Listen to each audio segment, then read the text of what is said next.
Donc là, je vais vous présenter donc, notre projet, le projet EMADIM, élaboration de matériaux alternatifs à base de déchets inertes par mécanosynthèse.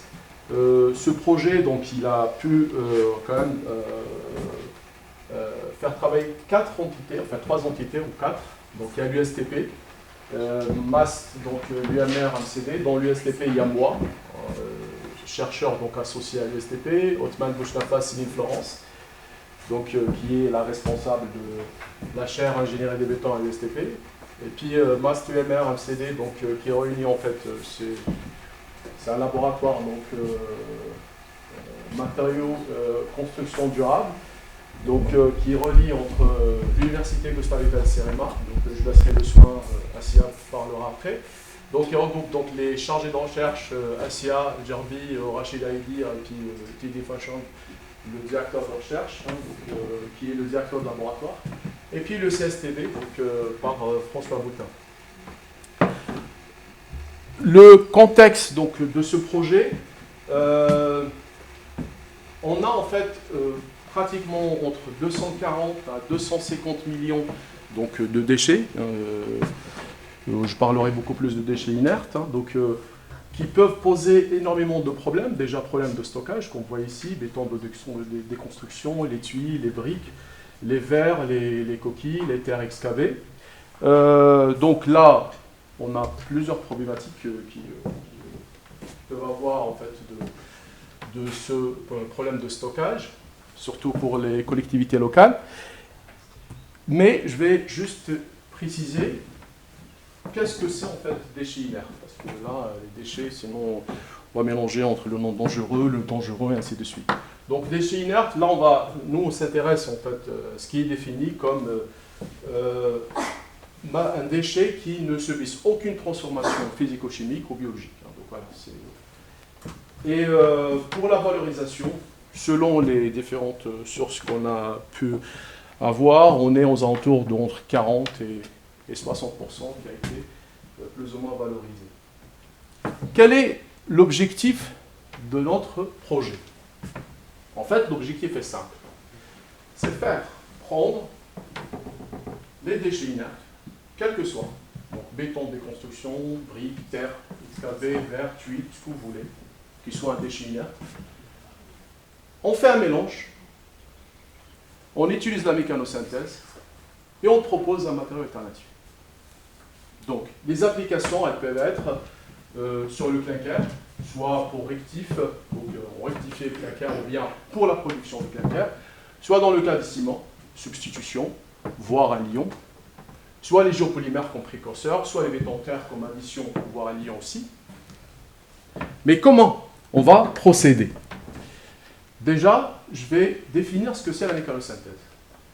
La mécanosynthèse, c'est un brouillage à très haute énergie, qui relie en fait. On fait le mélange de quoi? Mélange solide-solide, mélange solide-liquide, mélange solide-gaz, et on fait notre broyage afin d'avoir le produit fini. Mais qu'est-ce qui se passe réellement? Donc en fait, il va se passer ce que vous voyez ici. Donc on met des jarres, dans les jarres on met nos produits, le mélange, on met des billes, et là, qu'est-ce qu'il va engendrer? La réduction de la taille des particules, qui seront à l'échelle micrométrique, le changement de forme des particules, la réduction de la taille des grains, que elles sont en échelle nanométrique. Donc on parle des matériaux nanostructurés. Et puis, changement de structure, là, si on va aller sur un matériau donc complètement différent, donc là, on peut passer d'un cristallin amorphe et ainsi de suite. On a deux types de mécanosynthèse. Mécanosynthèse indirecte, c'est que lorsqu'on fait que du broyage. Mécanosynthèse indirecte, c'est lorsque on fait de l'activation mécanique et on rajoute un autre procédé derrière. Je vais essayer de faire vite. Les résultats et perspectives. Donc là, je vous sais le sommaire sur lequel je vais vous présenter parce qu'il y a énormément de résultats quand même. Donc, matériaux et méthodes suivies, donc pour l'élaboration et la confection. Je vais présenter quelques résultats sur l'élaboration, quelques résultats sur la confection. Et puis je laisserai le soin donc, à ma collègue qui va parler de la durabilité et l'analyse de cycle de vie. Et ma collègue Céline qui va remplacer François sur l'intégration de nos projets EMADIM, donc sur les techniques d'évaluation par rapport donc, au CSTB. Donc le mélange que nous avons fait, nous, béton recyclé, terre excavée, verre. Donc ça, c'est le mélange que nous avons effectué. Mais comment nous avons fait? Comment le mélange a été fait? En fait, il y a une approche. On s'est inspiré de ce qu'ils font les cimentiers. Les cimentiers, en fait, ils vont changer de carrière, ils ne vont pas s'amuser à chaque fois à faire des études. Donc ils ont créé des indicateurs, hein, donc le NSF, le SF, ça c'est en anglais. Hein, et en fonction, quelle que soit la carrière, on essaye, en tenant compte de ces indicateurs, on essaie d'avoir en fait un clinker plus ou moins similaire. Nous, on a fait la même chose, donc on a proposé des indicateurs à nous, qui tient compte en fait de la composition chimique et aussi de la structure cristalline. Un exemple, donc là, les deux indicateurs par exemple que nous avons utilisés, et nous avons obtenu deux formulations. La formulation F1, on a mis 50% de béton recyclé, 30% de vin et 20% de terre excavée. Le F2, 60% terre excavée, 20% béton et 20% verre. Après, qu'est-ce qu'on fait? Le mélange. On concasse le mélange. On fait le mélange ici avec les billes. On broie. Et voici donc le matériau alternatif qu'on obtient. Et nous avons donc fait confectionner les éprouvettes. On a mis 50% donc, de substitution sur un CM1. On a essayé de choisir un CM1 qui pratiquement, il est à 97% quand même donc, du clinker. Pratiquement 100%, c'est comme clinker seul. Et bien sûr, nous avons fait donc, la consistance normalisée, tout ça, et puis confection des éprouvettes, immersion totale, 20 degrés, ainsi de suite. Donc on a respecté le travail, donc pâte et mortier normalisé. Quelques résultats sur l'élaboration. Qu'est-ce qu'on trouve? Là, c'est le mélange. Et puis là, on n'a fait que activation mécanique. Donc on n'a pas changé de structure, attention. Le but, c'est quoi? C'est d'arriver en nanostructure. Et comment on peut savoir? Il y a certains élargissements des pics. L'élargissement des pics, en fait, en diffraction, ce qui veut dire qu'on est, en fait, les cristallites, elles sont diminuées. Donc on est sur des matériaux nanostructurés. Ça veut dire les cristallites, ils sont en dessous de 100 nanos. Et on avait fait le même. Donc là, ce qu'on a trouvé, on a trouvé que les particules, donc elles sont diminuées, mais on est à l'échelle micrométrique. Mais ce qui est bien, c'est que là, on voyait le verre, donc on peut le voir, mais dans les que deux cas de figure, en fait, le verre, on ne le voit plus pratiquement en fait, sur le meuble. Mais on a eu dans des phénomènes d'agglomération, sachant que là, on avait fait en fait, tout ce qui est diffraction hier, granulo et tout ça, donc là, je ne vais pas te présenter. Maintenant, les propriétés mécaniques. Donc après avoir fait donc, la substitution, qu'est-ce qui s'est passé? Eh bien, là, vous voyez, c'est du CM1. Et là, c'est le CM2, le CM3, en pâte. Et là, nos résultats. Donc, vous voyez, pour le F1, on a plusieurs formulations qui dépassent le CM2 et le CM3. Donc là, on est 1 jour, 7 jours, 28 jours, 90 jours. Et un autre point qui est très intéressant, au jeune âge, on arrive à avoir quand même donc, des formulations de 7 à 8 et ainsi de suite. Donc ça, ce qui est intéressant par rapport en fait à des substitutions de ce genre. Attendez, je crois qu'il y a un saut. Donc ça, c'est le F1. Vous voyez le F1, et l'autre, c'était le F2. Le F1, on est pratiquement au jeune âge, un jour, à 19 mégapascales. Regardez le CM2 et le CM3, qui sont commercialisés. Ça en pâte. Et ça, c'est le F2. Donc, le F1, il est mieux que le F2. Bon, après, je peux vous expliquer si vous avez des questions par rapport à cela.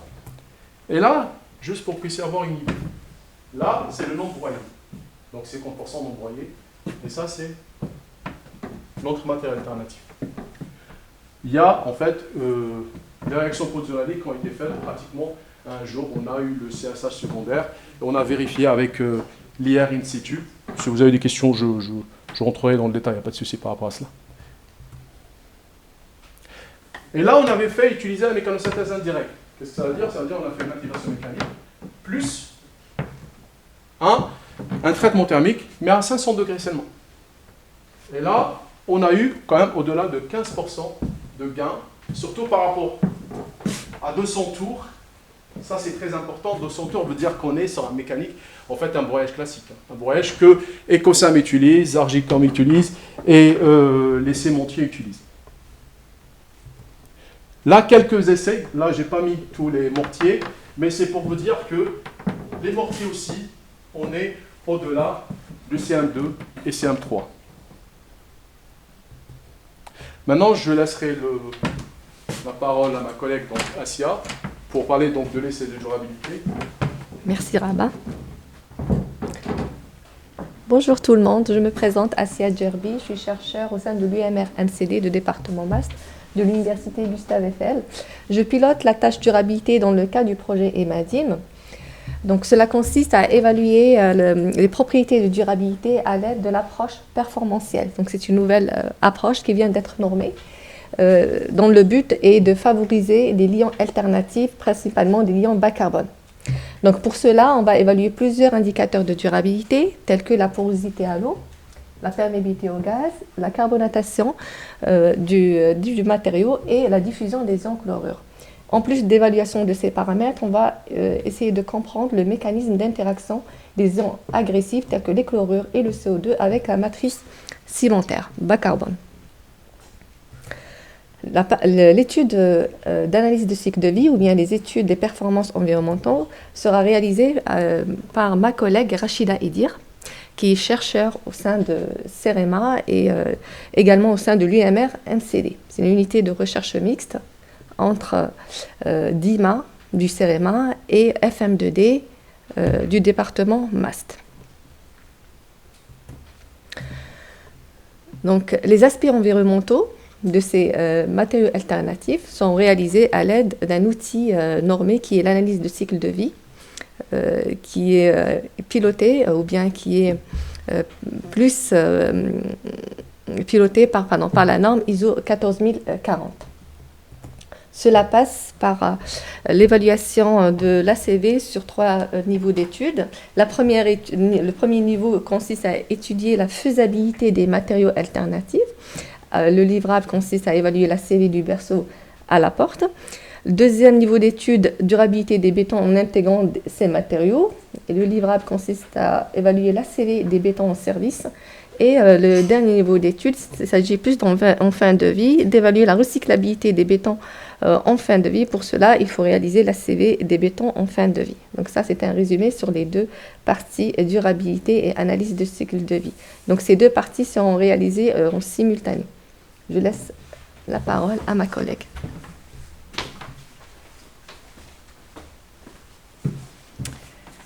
Bonjour à tous, donc Céline Florence, je suis responsable de la chaire ingénierie des bétons à l'ESTP et dans le cadre de ce projet, dès le départ, le souhait c'était d'avoir une approche assez transverse, assez systémique sur les différents aspects dans le cadre du développement, de la fabrication de ces matériaux alternatifs. Donc on a déjà vu avec l'approche sur l'élaboration, l'approche sur la mécanique, la durabilité et les aspects environnementaux.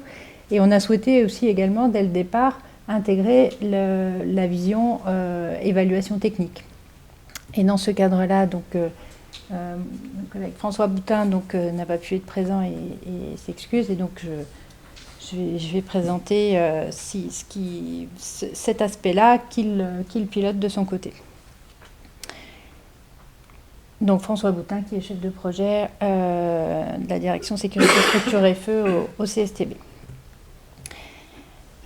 Dans le cadre pour placer le contexte, dans le cadre de la mise en place de la qualité des ouvrages de construction, pour tout ce qui est matériaux et procédés courants, traditionnels, pour atteindre ces préoccupations, pour répondre aux questions et avoir toutes les informations sur les matériaux et les procédés, on a tout un corpus réglementaire et également des textes de référence, de normes, de TTU, etc.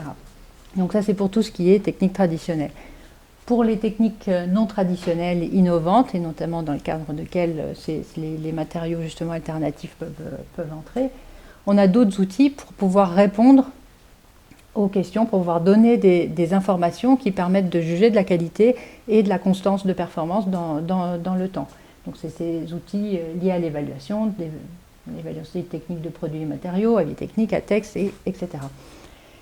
Donc dans ce cadre-là, il nous semblait intéressant justement, c'est dans ce cadre-là que les matériaux alternatifs vont rentrer, de pouvoir, en même temps qu'on définit, qu'on étudie leur performance, de voir comment ils vont pouvoir s'intégrer dans l'évaluation. La reconnaissance des produits de construction sur le marché français aujourd'hui passe par 3 axes. La maîtrise de la qualité de la fabrication, la maîtrise de la fabrication, la maîtrise de l'intégration dans les méthodes de conception, de dimensionnement, et puis la maîtrise des règles de mise en œuvre. Là, ce qu'on va faire dans le cadre du projet, c'est déjà dans un premier temps de décrire et de présenter les différents outils qui sont à disposition pour pouvoir évaluer ces performances. Dans un deuxième temps, d'examiner en parallèle tout ce qui s'est fait durant le projet, d'examiner en parallèle les études, les travaux qui sont faits par les collègues, et d'en déduire, les aspects à mettre en œuvre pour avoir une certaine constance de performance. Et puis dans un troisième temps, il sera également indiqué quelques éléments pour aller pour étudier les impacts sur les règles de conception, plutôt dans un premier temps, de règles de dimensionnement et de conception, du fait d'intégrer ce type de matériaux, là on est dans le cas du ciment, dans des bétons selon les applications. Donc ça c'est la partie livrable pour cette partie évaluation. Du coup je termine avec un point bilan sur le projet. Donc ce projet qui, comme Rabat vous l'a présenté, impliquait 3-4 partenaires. Au global, pour un montant global de 50 kg €, c'est réparti. Donc pour la partie ESTB, on l'a vu sur les questions d'élaboration de matériaux et de formulation, des pâtes et des mortiers, au cours de laquelle il y a une mise en œuvre de stages, de différentes techniques de caractérisation. C'est un projet aussi qui va s'étaler, donc qui a commencé en 2022 et qui, pour des questions administratives, là, va être poursuivi jusqu'en octobre 2024. Donc il y a certains éléments, comme vous l'avez vu, on n'a pas encore les résultats, vont être mis en œuvre là, dans les mois qui viennent. Notamment dans le cadre pour le STP, il y a aussi l'organisation d'un workshop, parce que l'idée de ce projet, c'est évidemment de continuer. C'est une première étape pour voir la faisabilité de développer ces matériaux-là. On s'est restreint sur certains domaines, sur certaines applications. Donc là, l'idée, ça serait de développer. Donc ce workshop permettrait de montrer déjà les premiers résultats, d'ouvrir à d'autres partenaires, académiques ou entreprises. Ça serait intéressant d'inclure des entreprises. Et donc, il devrait avoir lieu en novembre.